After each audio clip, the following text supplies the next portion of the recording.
Hello,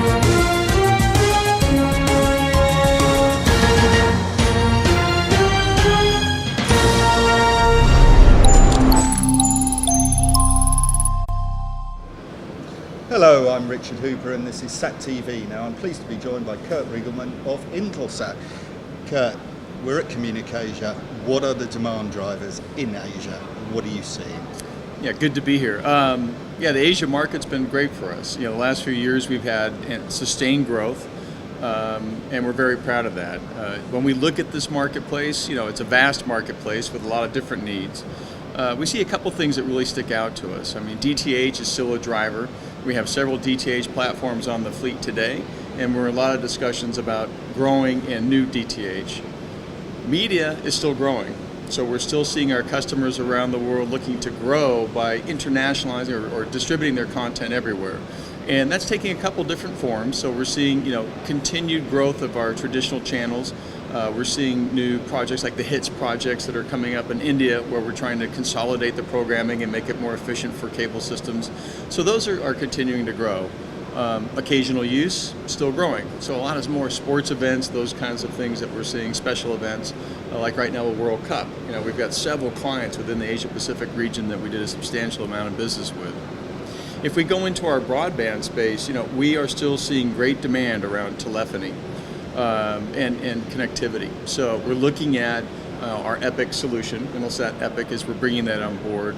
We've got the first one launching in 2015. Unfortunately, that's the Americas, and then IS-33 will come in and cover from Africa all the way up in Europe, then into Asia. So that'll be the beginning of the Intelsat Epic experience for the Asia-Pac region. And it's all about coming up with a new solution that helps drive some more efficiencies and performance so that we can get into new markets. So things like rural cellular backhaul, getting into smaller locations, smaller kit, so that we can expand the applicability of satellite communication. So we're very excited about that.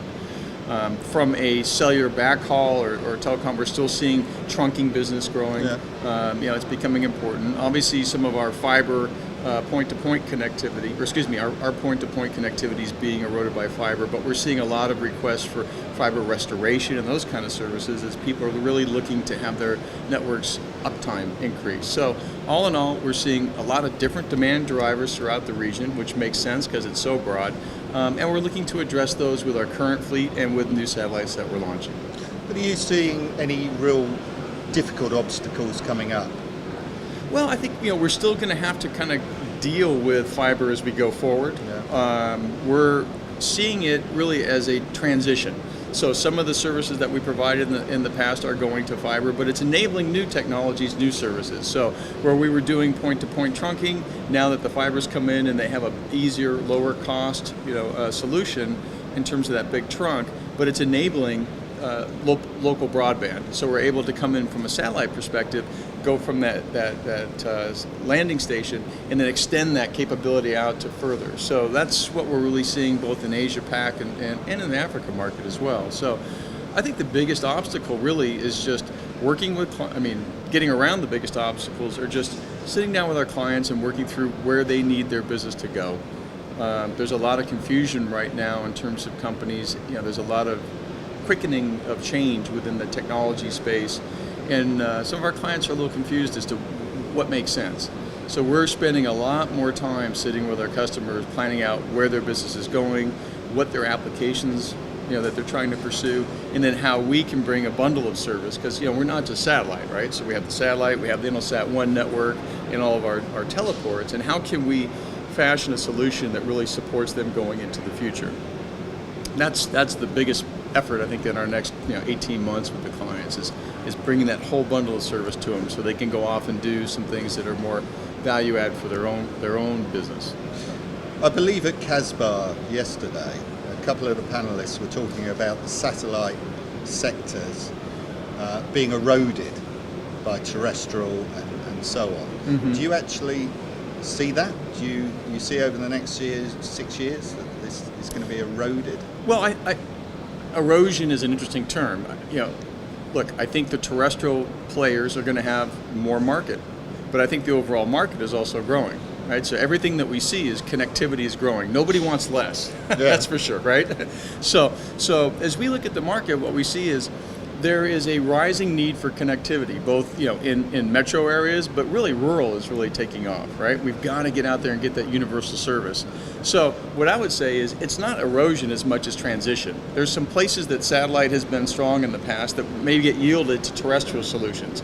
But what's going to happen is we're going to see that transition into new requirements, new needs for rural and other types of connectivity.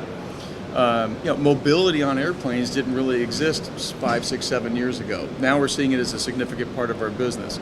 Mobility on shipping didn't really exist in terms of a KU VSAT type broadband solution, and now we have whole beams dedicated to this in our fleet. So we continue to evolve.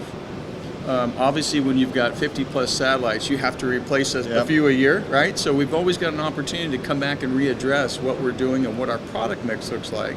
So then we match it to the needs that we see. Yeah, things are going to change. Nothing stays static forever. Talking about change, 3D was the great thing that everybody talked about 6 years ago, possibly even longer. Right. Hasn't happened. Right. SD to HD, still happening. Happening. Yeah. And now UltraHD 4K. Right. Where are we on that? Yeah, look, 4K is exciting.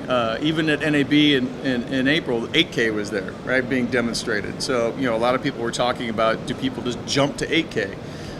At the end of the day, look, I think all of this is a natural migration to a better experience for the consumer.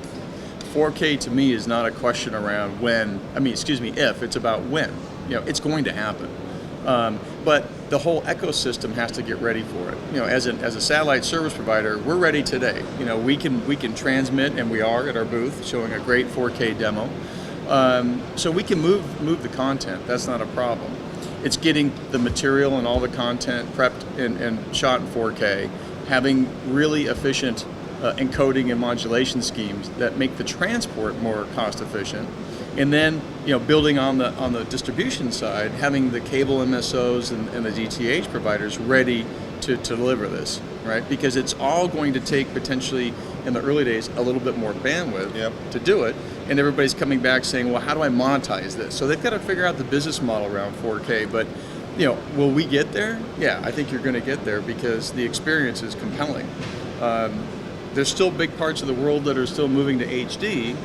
Like I was just in Eastern Europe and talking to several of our DTH clients there, and they use DTH for rural connection. Like right now, SD is it because of the ARPU, but as you see those ARPUs rise, and as you see the ability to deliver 4K in a more efficient manner, cost-efficient manner, then it gets the ball moving because the hurdles come down. So, in my mind, 4K is coming, absolutely. It's not a matter of if, it's when we're starting to see some real demand around 2016 for some 4K channels to launch. There's some test cases going now, but real commercial cases, right? And the TV sets are getting out there, but the rest of the ecosystem is catching up rapidly around 4K. Now, Intelsat is a big, diverse operator. When you're out in Asia, you can see problems of operating in Asia. You can see a lot of operators. There has been some consolidation. What do you see over the next 24 months? What is going to happen? In terms of just the satellite space? Yeah. Look, I think you're still going to see some more consolidation. There's a couple of the entities right now sort of out on the market. I think from our standpoint, look, we continue to always look at our fleet. We try to match up our fleet against what our customers' needs are. And then if we can't do it, we will come in and partner. So you've seen in the region, JSAT is a tremendous partner for Intelsat. We have several orbital locations where we've worked together to bring assets to the spot. We also work a lot with KT. We work with several operators. So, we don't necessarily, look to do it on our own. There's a lot of cases where we want to partner because we can both create something better by partnering. And we will continue to do that. But I think overall, in the space, you'll see some more consolidation as we go forward. Kurt, thank you very much. Thank you. It's a pleasure.